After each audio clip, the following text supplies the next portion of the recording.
সুধীমণ্ডলী, আসসালামু আলাইকুম।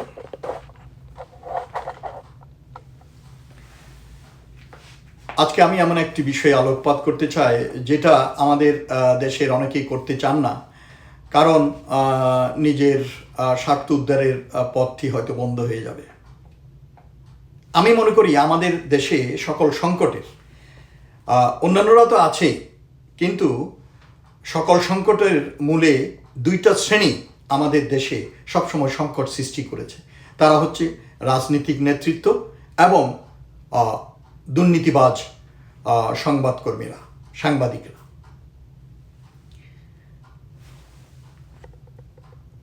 দুর্নীতি এমন এক ব্যাধি যা সমাজের ভিত্তিকে ধীরে ধীরে খেয়ে ফেলে। দুঃখজনকভাবে আমাদের জাতির নেতাদের মধ্যে এটি এখন এক সাধারণ ব্যাপারে পরিণত হয়েছে। বাহিনী প্রধান বলেন, বিভিন্ন দফতরের প্রধান, সংসদ সদস্য এবং মন্ত্রীদের দুর্নীতিতে জড়িয়ে পড়া শুধু ভয়াবহই নয়, বরং এটি জাতির ভেতরে এক গুরুতর নৈতিক অধপতনের ইঙ্গিত বহন করে। তদন্ত ও শাস্তি থেকে বারবার এদের রেহাই পাওয়া এই সংকটকে আরও গভীর করে তুলেছে, যা ন্যায় বিচার ও সততার মূলনীতি, একটি সুস্থ সমাজের ভিত্তি, তাকে মারাত্মকভাবে ক্ষতিগ্রস্ত করছে। বাংলাদেশের নিজস্ব দুর্নীতি সূচকের অভিজ্ঞতা একটি স্পষ্ট মানদণ্ড দেয়। ট্রান্সপারেন্সি ইন্টারন্যাশনালের দুর্নীতি ধারণা সূচকে গত 2 দশকে একাধিকবার বাংলাদেশকে বৈশ্বিক স্তরে নিম্নতর সারিতে রাখা হয়েছে। কোনো সময় দক্ষিণ এশিয়ার সবচেয়ে খারাপ পারফর্মিং দেশগুলোর মধ্যে স্থান দেওয়া হয়েছে। এটি কোনো একক সরকার বা একক যুগে সীমাবদ্ধ নতুন কোনো ঘটনা নয়। কয়েক দশক ধরে পরপর সরকারগুলোই একই কাঠামোগত দুর্বলতার সাথে লড়াই করেছে, যা ইঙ্গিত দেয় সমস্যাটি কোনো একজন নেতার মধ্যে নয়, বরং প্রাতিষ্ঠানিক নকশা ও প্রয়োগ সংস্কৃতির মধ্যে নিহিত। নেতাদের দুর্নীতি বহু সুদূর প্রসারী পরিণতি ডেকে আনে, যা সমাজের প্রতিটি স্তরে ছড়িয়ে পড়ে। যখন শাসন কার্যের নেতৃত্বে থাকা ব্যক্তিরাই অনৈতিক কাজে লিপ্ত হয়, তখন এটি এক ভয়ঙ্কর দৃষ্টান্ত স্থাপন করে। অসততা ও অপকর্মকে স্বাভাবিক করে তোলে।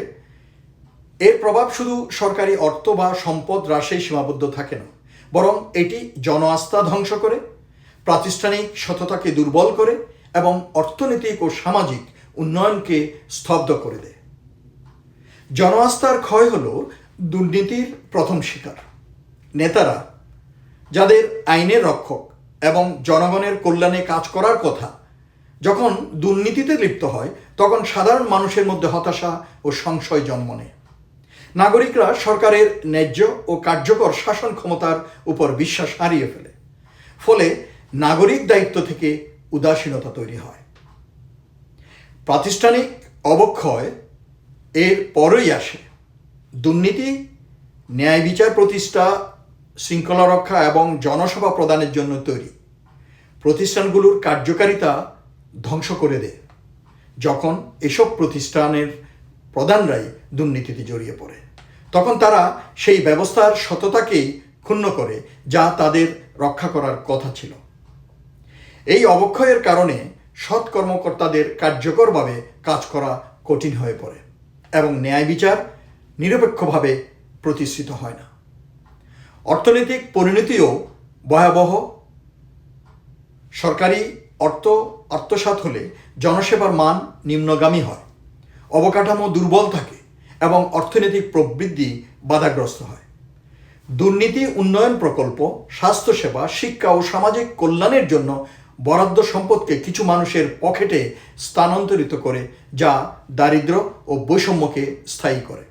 বিশ্বব্যাংক এবং অন্যান্য উন্নয়ন প্রতিষ্ঠান নানা দেশীয় মূল্যায়নে বছরের পর বছর ধরে বারংবার লক্ষ্য করেছে যে সুশাসনের গুণমান এবং দুর্নীতি নিয়ন্ত্রণ একটি জাতির দীর্ঘমেয়াদী উন্নয়ন গতিপথের সাথে ঘনিষ্ঠভাবে সম্পর্কিত। একটি প্যাটার্ন যা বাংলাদেশের নিজস্ব উন্নয়ন অর্থনীতিবিদরাও বারবার উল্লেখ করেছেন। এই প্রশ্নের ব্যাখ্যা দিতে গিয়ে যে কেন জিডিপি বৃদ্ধি সবসময় সামগ্রিক সমৃদ্ধিতে আনুপাতিকভাবে রূপান্তরিত হয়নি। দুর্নীতি একটি জাতির সামাজিক বুনন ছিঁড়ে ফেলে। এটি এমন এক পরিবেশ তৈরি করে যেখানে অর্থনৈতিক আচরণ পুরস্কৃত হয় এবং নৈতিক মূল্যবোধ উপেক্ষিত হয়। এই নৈতিক অবক্ষয় অপরাধ বৃদ্ধিতে, সামাজিক সংহতি হ্রাসে এবং সামগ্রিকভাবে সমাজের কল্যাণে অবনতির মাধ্যমে প্রকাশ পায়। এই সংকটের সবচেয়ে ভয়াবহ দিক হল জবাবদিহি ব্যবস্থার ব্যর্থতা। অসংখ্য রিপোর্ট ও অভিযোগ থাকা সত্ত্বেও দুর্নীতিবাজ নেতারা প্রায়শই তদন্ত ও শাস্তি থেকে বেঁচে যায়। এই দায়মুক্তি দুর্নীতির স্থায়ীকরণের একটি বড় কারণ, যার পেছনে বহু কারণ রয়েছে। রাজনৈতিক হস্তক্ষেপ, যেখানে ক্ষমতাসীনরা তাদের সহযোগী ও নিজেদের তদন্তের বাইরে রাখতে প্রভাব খাটায়, ফলে তদন্তকারী সংস্থা ও বিচার প্রক্রিয়ার স্বাধীনতা দুর্বল হয়ে যায়। দুর্বল আইনি কাঠামো, যেখানে বিদ্যমান আইন প্রায়ই আধুনিক দুর্নীতির জটিল ও কৌশলী প্রকৃতির মোকাবেলায় অপ্রতুল। আইনের ফাঁকফোকর দুর্নীতিবাজদের সিস্টেম ব্যবহারের সুযোগ করে দেয়। রাজনৈতিক সদিচ্ছার অভাব, কারণ প্রকৃত দুর্নীতি বিরোধী সংস্কারের জন্য ঠিক সেই সদিচ্ছার প্রয়োজন যা অনুপস্থিত থাকে যখন দুর্নীতি বিরোধী প্রচেষ্টার নেতৃত্বদানকারীরাই দুর্নীতিতে জড়িয়ে পড়েন। এবং প্রতিশোধের ভয়, যেখানে হুইসেল ব্লোয়ার এবং তদন্তকারীরা প্রায়ই হুমকির মুখোমুখি হন। যথাযথ আইনি সুরক্ষার অভাবে অন্যরাও সামনে আসতে নিরুৎসাহিত হন। বাংলাদেশের নির্দিষ্ট প্রেক্ষাপটে দুর্নীতি দমন কমিশন দুর্নীতি মোকাবেলার প্রধান প্রতিষ্ঠান হিসাবে রয়েছে, কিন্তু এর কার্যকারিতা দীর্ঘদিন ধরে প্রশ্নবিদ্ধ। রাজনৈতিক প্রভাব, স্বচ্ছতার অভাব এবং সীমিত ক্ষমতার কারণে প্রভাবশালী দুর্নীতিবাজদের বিরুদ্ধে কার্যকর ব্যবস্থা নেওয়া প্রায় অসম্ভব হয়ে দাঁড়ায়। যখন সাধারণ কর্মকর্তারা আরও সহজে শাস্তির মুখোমুখি হন। রাজনৈতিক দুর্নীতি, টেন্ডারবাজি, কমিশন খাওয়া, নিয়োগ বাণিজ্য থেকে শুরু করে জাতীয় সম্পদ লুটপাট পর্যন্ত বিস্তৃত, যা নিয়ে ক্ষমতাসীন দলগুলো বিভিন্ন সময়ে দুর্নীতি দমন না করে উল্টো এটিকে পৃষ্ঠপোষকতা দেওয়ার অভিযোগে অভিযুক্ত হয়েছে, যাতে দলীয় প্রভাব অটুট থাকে। বিচার ব্যবস্থার নিজস্ব কাঠামোগত দুর্বলতা, দীর্ঘসূত্রিতা, রাজনৈতিক চাপের প্রতি সংবেদনশীলতা এবং অবকাঠামোগত ঘাটতি, মানে দুর্নীতির মামলাগুলো প্রায়ই বছরের পর বছর ঝুলে থাকে। আসামিরা সহজেই পার পেয়ে যায়। বিভিন্ন জরিপে দেখা যায় সাধারণ মানুষ বিশ্বাস করে দুর্নীতি ছাড়া কোনো কাজ হয় না। এই ধারণা সামাজিক নৈতিকতাকে আরও ক্ষয় করেছে, কারণ তরুণ প্রজন্মও মনে করছে সফল হতে হলে দুর্নীতির আশ্রয় নিতে হবে।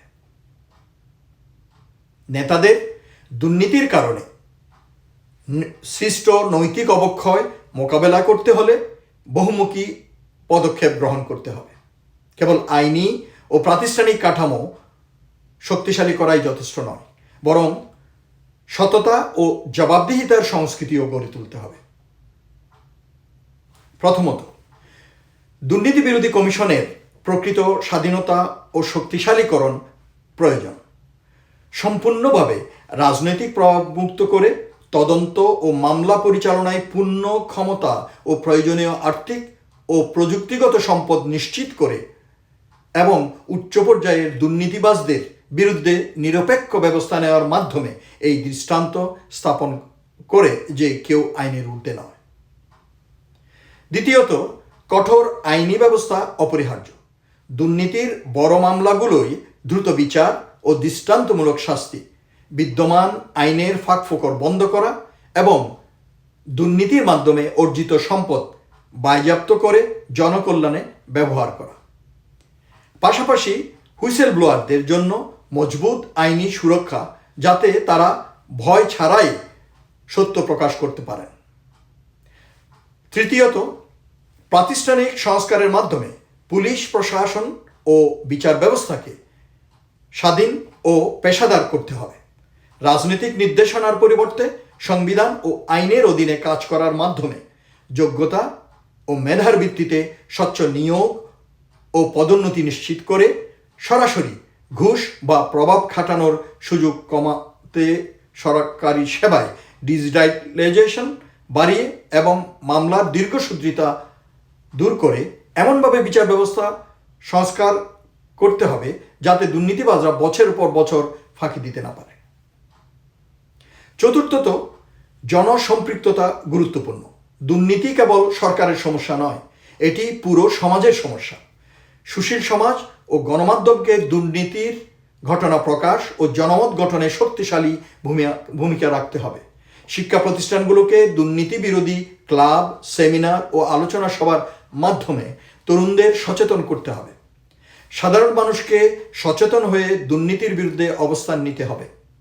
ঘুষ না দেয়া, অভিযোগ করা এবং আইনি পথে প্রতিকার চাওয়ার মাধ্যমে এবং দুর্নীতির বিরুদ্ধে একটি শক্তিশালী সামাজিক আন্দোলন গড়ে তুলতে হবে যাতে এটি একটি জাতীয় ইস্যুতে পরিণত হয়।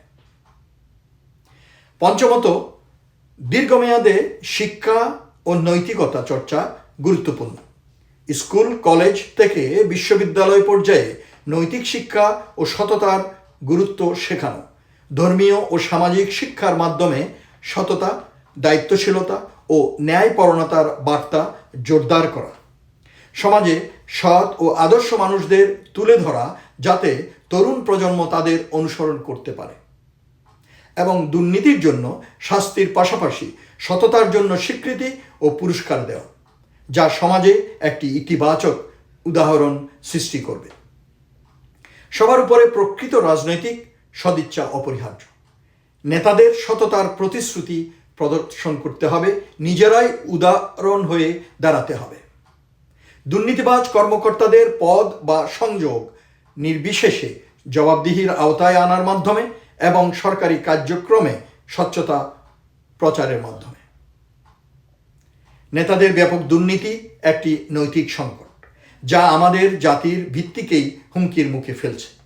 এটি আস্থা ধ্বংস করে, প্রতিষ্ঠানকে দুর্বল করে, অর্থনৈতিক প্রবৃদ্ধি স্তব্ধ করে এবং সামাজিক বুননকে ক্ষতিগ্রস্ত করে।